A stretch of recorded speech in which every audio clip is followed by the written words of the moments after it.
Oliveira de fogón en fogón. El pastor Emilio Castro.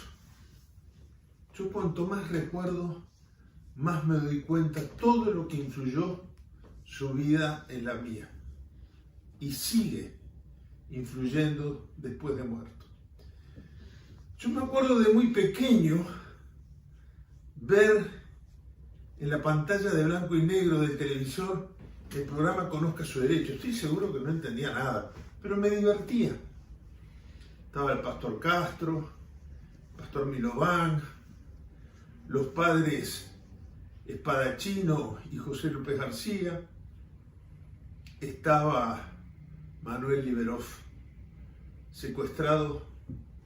¿Quién me iba a decir a mí de niño que yo iba a ser casi que testigo?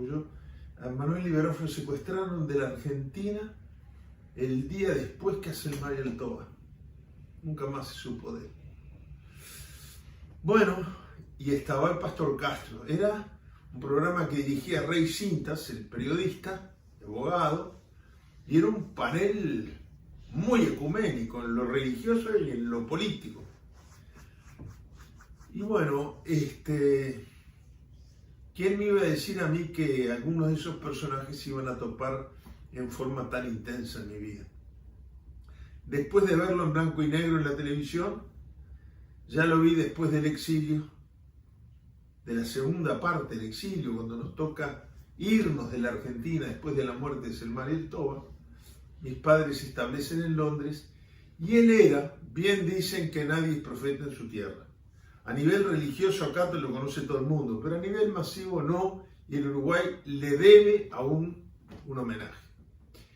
Él era el secretario general del Consejo Mundial de Iglesias, la autoridad máxima del protestantismo mundial en todas y más variadas denominaciones.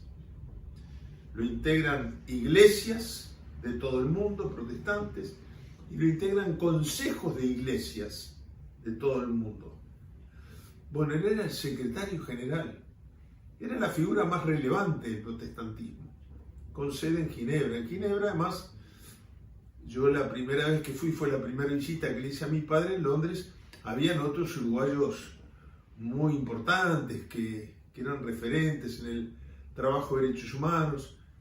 Estaban los González Buller, estaba Nicolás Grab, que se dedicaba a presentar casos individuales por el protocolo facultativo que había firmado Uruguay sobre la Convención de Derechos Humanos.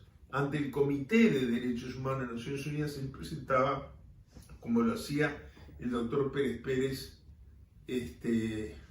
casos individuales. Estaba en Ginebra Alejandro Artucio, en la Comisión Internacional de Juristas, donde jugó un papel fundamental. ¡Qué increíble! La última vez que lo vi, Alejandro, nos dimos un abrazo, nos emocionamos mucho los dos, fue en un homenaje al pastor Castro, en el Centro Cultural de Malvin. Bueno, el pastor Castro además hizo muy amigo de mis padres. Viajaba mucho, los viajes eran inherentes a su investidura. Y cuando iba por Londres, a pesar de la tradición metodista de los años 30, la ley seca, caía con una botellita de whisky y decía, bueno, regalar yo puedo. Y después se tomaba unos whisky. Papá no era muy de tomarse una copita, pero le gustaba brindar con el pastor Castro. Y le hacía el máximo de los honores que él sabía hacer. Empanadas de carne con la carne cortada a cuchillo y hecha la masa por él. Y cuando mamá le decía, bueno, pero es un amigo de la familia, papá decía, bueno, el Papa protestante, lo que es una contradicción teológica en sí mismo. Tal era la intimidad que habían logrado que mamá andaba con un papelito en la cartera que decía, si me ocurre algo, avisarle al pastor Castro, porque no quería asustar a papá. Y papá se reía y le decía, Susana, es como andar con un papel. Por Europa es como andar con un papel que dice, si me pasa algo, avisen ya al Papa. Bueno, el pastor Castro también fue muy amigo mío. Yo no recuerdo ninguna visita a mis padres en Londres o en España que no haya aprovechado para ir a Ginebra a verlo a Emilia. Yo creo que fue un poco el padrino de los exiliados. iba mucho por Estados Unidos. Cuando él iba por Estados Unidos, yo miro y reviso mis agendas y es increíble porque surge muy claramente que yo pedía en la oficina para organizar su actividad. Mi oficina era una oficina que, entre otros auspiciantes, tenía Consejo Nacional de Iglesias.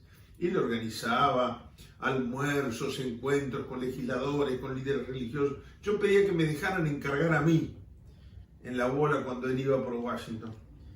Y el 22 de marzo del 77, yo lo voy a esperar al aeropuerto y cuando llega me entrega una carta de mi padre y me dice, muy de él, ¿puedo quedarme mientras que la lees?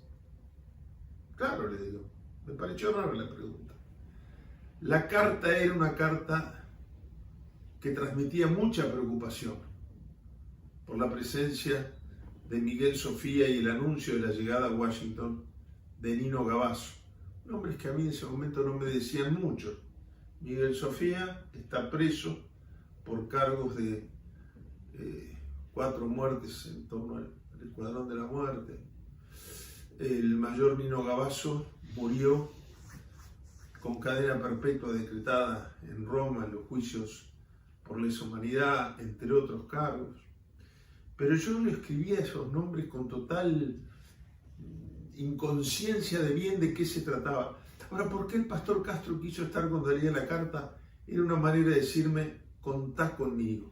Y conté con él en los momentos muy difíciles.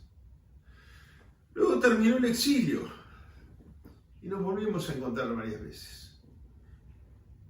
Cuando murió papá, el pastor Castro no estaba en Ginebra, pero nos mandó un telegrama, yo lo tengo aquí, perdónenme, pero me gustaría leerlo, un telegrama que dice: Susana y Juan Raúl queridos, profundamente conmovidos por la partida de Wilson a la patria celestial, damos gracias a Dios por su vida consagrada al bien de la patria. Su amistad en los años del exilio fue un honor y un aliento para la esperanza. Dios le cuide. En oración junto a ustedes, Gladys y Emilio Castro. Después, el pastor Castro iba a visitar a mamá ya enfermo. Estaba con un Parkinson avanzado. Y se pasaban horas sentados, como a veces uno puede conversar sin necesidad de usar las palabras. Se miraban a los ojos y vaya a saber la cantidad de recuerdos que transitaban en aquellas miradas silenciosas. Un día nos invitan porque le dan la ciudadanía ilustre de Montevideo. Yo tengo algunas fotos donde está Tabaré Vázquez, muy joven, ya no era intendente. Estamos con mamá, sentados juntos, y el pastor Castro, claro, fruto del Parkinson, no tenía esa expresión facial, corporal. Mamá pensó que no estaba en condiciones de hablar, y le alcanzaron el micrófono, y fue una cosa maravillosa. Yo recuerdo, porque solo un exiliado puede entender exactamente lo que quiso decir, cuando dijo, tenía un documento, refiriéndose a él, de refugiado, y el inglés es más generoso, dice stateless, no tiene estado, no tiene nacionalidad.